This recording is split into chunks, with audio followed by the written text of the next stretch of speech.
Hello, and welcome to this edition of the Monday, February 23rd report from Bourdier. It was a week rich in statistics and indicators, especially in the United States, where it is worth noting that the PCE inflation came in marginally higher than expected for the month of December, which in our view will reinforce the Fed's wait-and-see stance before any further rate cuts. But also in the United States, the annualized GDP for the fourth quarter was much lower than forecast at 1.4%, compared to the 2.8% expected by the consensus of economists. This GDP was notably weighed down by a negative contribution from the government. This slowdown trend in the United States can also be seen in the PMI indices of purchasing managers, shown here on the left, which are declining and generally below expectations, both in services and in manufacturing, even though both indicators remain in positive territory.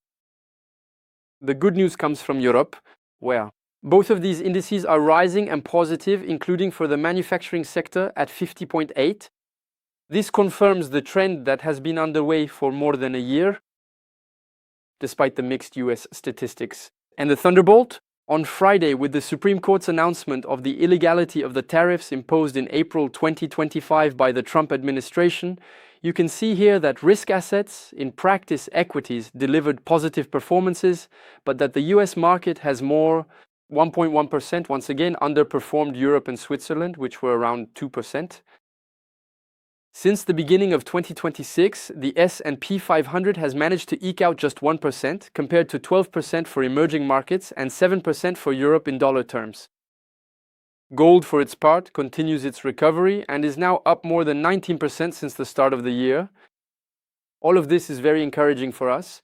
Our asset allocation is indeed overweight in gold and European equities, and in emerging markets, at the expense of US equities, which incidentally have also underperformed US bonds since the beginning of this year.